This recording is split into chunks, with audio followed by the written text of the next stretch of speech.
All right, we are going to review for your first part of CU 10 test, which is just going to cover 5.1 and 5.2. So we want to convert the angle in radians to degrees. There's your conversion rate. So if I have 2 pi over 3 radians and I want radians to go away, I put radians on the bottom, degrees on top. There's 180 degrees in pi radians. Radians cancel, and I end up with 2 times pi times 180 on top and 3 times pi on the bottom. The pi's cancel, and if you take 2 times 180, enter, divided by 3, enter, you get 120 degrees. Alright, so this one they want me to convert the angle from degrees to radians. If I have negative 121 degrees, there's your conversion rate. So if I want degrees to go away, I put that on bottom, and I want radians, so that's on top.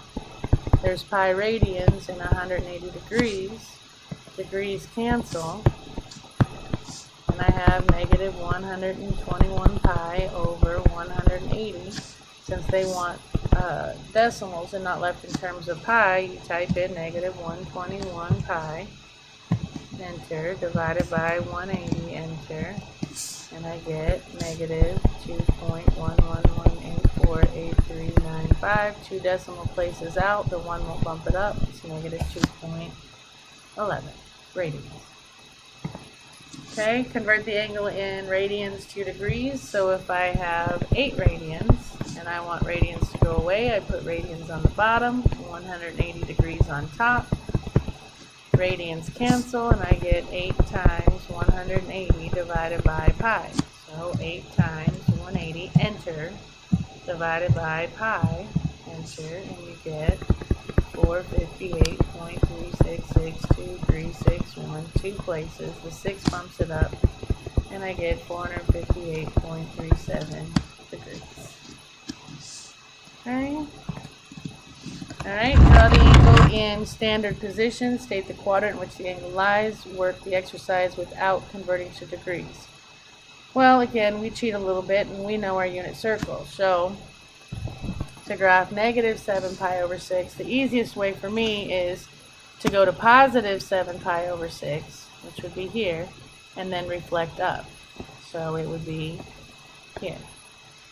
Alright, which means they should see how they're putting that they're going in a negative direction. This could not be it, because this would be going a positive and this is negative, so you've got to go clockwise instead of counterclockwise. So this is my angle, which is, and it's going this way because it's negative, and that's in quadrant 2. The other way you can think of it, guys, is like this. Okay, if you were traveling, think of these as little houses along the way of your journey. If you counted houses to get to 7 pi over 6, you would go 1, 2, 3, 4, 5, 6, 7, 8, 9 houses away. Counterclockwise would get you to positive 7 pi over 6. That was how many? 1, 2, 3, 4, 5, 6, 7, 8, 9 steps. So to go negative, you just have to take 9 steps backwards. So 1, 2, 3, 4, 5, 6, 7, 8, 9 steps backwards. Ends up there. There's your negative 7 pi over 6, which is in quadrant 2. Alright, so this one says, use the circle shown in the rectangular coordinate system to draw an angle of 690 degrees in standard position. Well, 690 is more than 360, so I got to figure out how many 360s are in 690. If you take away 360, that leaves 330. So what that means is you're going to go around 360 degrees, and then you're going to go another 330, which would be right here. So you're going to come all the way back around, and then you're going to end up right here. So there's your angle, but the trick is you've got to have these arrows right. Okay? Well, they're going to make it interesting. This is the only one that has it in the right quadrant. But you can see that they went around one time and then followed it through and went another 330. And that puts us in quadrant 4. Alright, it says find a positive angle less than 360 that is coterminal with the given angle. Coterminals in degrees, you either add or subtract 360 degrees. If you're given radians, you add or subtract 2 pi, depending on if they want bigger than positive or negative. So they want a positive angle that's less than 360 that's coterminal with negative 280. Well, if we want to get to a positive angle, subtracting 360 isn't going to do me any good because that's just going to keep getting me more negative. So I'm going to add 360. So if I take negative 280 and I add 360, I get 80 degrees. They're coterminal. Okay? Oops, I just skipped one. Yep. Find a positive angle less than 2 pi that is coterminal with the given angle. So we have 10 pi over 3. I don't want to get bigger, alright, because they want it less than 2 pi, so I need to subtract 2 pi. Well, to do that, I need a common denominator, which is going to be 3, which is going to make 6 pi over 3, because I'd have to times 3 times 3. That gives me 4 pi over 3, so that is coterminal. Alright, this one says, find the length of the arc S on a circle of radius r intercepted by a central angle theta. Express the arc length in terms of pi. Then round your answer to 2 decimal places. Here's my formula, but remember, theta must be in radians. Okay, and this isn't. This is in degrees. So the first thing I have to do is convert my degrees to radians. So if I have 100 degrees, and I want degrees to go away and radians on top, so we got pi radians, 180 degrees. Degrees cancel. That gives me 100 pi over 180, which they want it in terms of pi. So I'm going to type in 100 divided by 180 and math enter that. That reduces down to 5 pi over 9. So theta is 5 pi over 9. My radius is 14. And my arc length formula is radius times theta. And they want it in terms of pi, so if I just do 14 times 5, I get 70 pi over 9. There's my arc length. And then in decimal, you type in 70 times pi and divided by 9, and you get arc length equals 24.43460953. 2 places, the 4 won't bump it up. There's my arc length in decimal. Okay. Alright, use the circle shown in the rectangular coordinate system to find 2 angles in radians between negative 2 pi and 2 pi, such that each angle's terminal side passes through the origin and the point indicated on the circle. Alright, so if we do this, there's my angle. But they want 2 angles that end here. What? How can we have 2 angles that end there? Well, we could do positive, and if you look at your unit circle, that first mark in the second quadrant is 2 pi over 3. Or, couldn't we measure this backwards and get same angle, but now it's going to be different because you're going in a counterclockwise direction?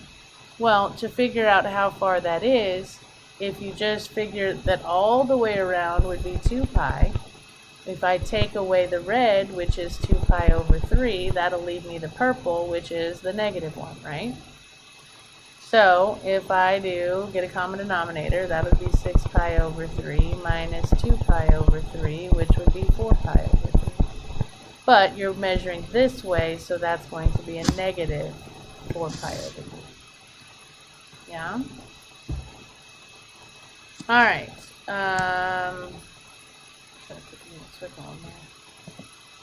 Okay, so now we're going to use the Pythagorean theorem to find the length of the missing side of the right triangle. Then we're going to find the value of each of the 6 trigonometric functions at theta. Well, to find the missing side, Pythagorean theorem. So we have leg squared plus leg squared equals hypotenuse squared. So we have a squared equals 34 squared minus 30 squared on the calculator gives me 256. Square root, I guess I shouldn't do that.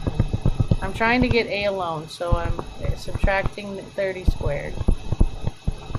And I just typed it in, 34 squared minus 30 squared, and I got 256. Square root, and a equals the square root of 256, which is 16.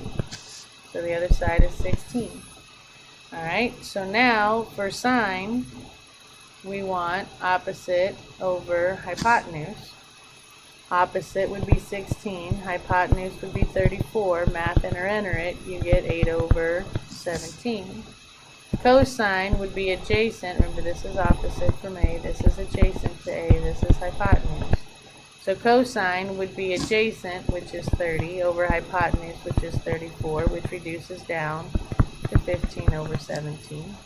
And tangent is going to be opposite over adjacent, which if you reduces down to 8/15. Cosecant, flip sine, is going to be 17 over 8. Right? Secant, flip cosine, is going to be 17 over 15. And cotangent, flip tangent, is going to be 15 over 8. Okay? Alright, so this one says the angle theta is an acute angle and sine theta is given. Use the Pythagorean identity, sine squared plus cosine squared equals 1 to find theta. So they're giving me that sine is 4/5. So if I do sine squared theta plus cosine squared theta equals 1, I can say that this would be 4/5 squared plus cosine squared theta equals 1. Square that fraction is going to give me 16 over 25 plus cosine squared theta equals 1. Then I'm going to subtract 16 over 25,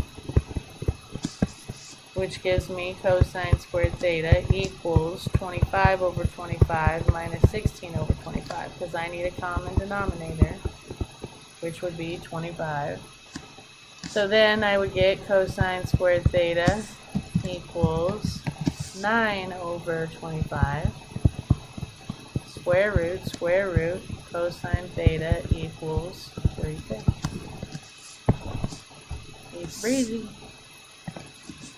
Alright, this one says use an identity to find the value of the expression. Do not use a calculator. They want us to use the reciprocal identities. Sine 14 is sine 14, but cosecant I can write as 1 over. So I can write that as 1 over sine 14. So now you have sine 14 over 1 times 1 over sine 14. Well, those cancel, and I get 1 over 1, which is just 1.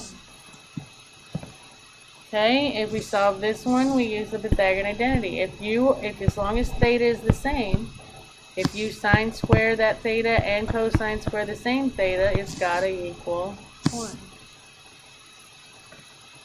Okay, and on this one, we're using this identity, which doesn't look like that, but if I get these two on the same side, I would have 1 equals secant squared theta minus tan squared theta, right? If I subtracted tan squared theta from both sides, I'd have this equation.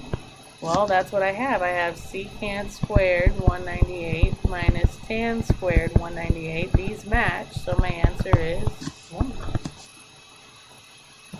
Alright, it says find the function value, so you're going to make sure you're in degrees, and to type cosecant, you type 1 divided by sine 63. Okay, to type this in, you got to make sure your mode is in radians, and you type sine 5 divided by 12. Alright, and then on this one, find the measure of the side of the right triangle whose length is designated by a lowercase letter b. Round answers to the nearest whole number. Well, I'm standing here. They want me to find adjacent, and they gave me hypotenuse. The function that uses adjacent and hypotenuse is cosine. So I set up cosine 42 equals adjacent over hypotenuse. And to get b alone, we're going to multiply by 293. And I get, make sure you're in degrees. Why not? Hold on, let me switch. Make sure that you're in degrees, and I'm going to do 293 times cosine 42, and I get b equals 217.74. So this side would be 217.7. Interesting. But we rounded, so to the nearest whole number, that 7 bumped it up to. Alright, 18, they want you to do this. Well, now you're trying to solve for theta. So to get theta alone, you have to kill sine, and to kill sine, we use arc sine. And I get theta equals, and you type in arc sine, make sure you're in degrees, of 0.6943. You get this for your answer. To go to the nearest whole, that 9 bumps it up to 44 degrees. Okay, same with this one. We are trying to get theta alone. So to get theta alone, I got to kill cosine. So I use arc cosine. And that gives me theta equals, oh, you got to make sure you're in radians. Sorry, make sure you're in radians. Theta equals 1.314 radians. Okay. Alright, and then a tower that is 108 feet tall. That's this side. Casts a shadow, that's on the ground, 112 feet long. Find the angle of elevation. Well, if I'm standing here, they give me adjacent and opposite. That's tangent. So I'm going to say tan theta equals opposite over adjacent. And to get theta alone, I'm going to kill tan with an arctan. Make sure that you're in degrees. And if I arctan, I get theta alone. And if I do second tan, and I type 108 divided by 112, I get 43.95837. Says round to the nearest degree, so the 9 bumps it up to 44 degrees. And that, my friends, is it. Happy studying to get ready for your test. And happy homeworking, and I'll see you next time.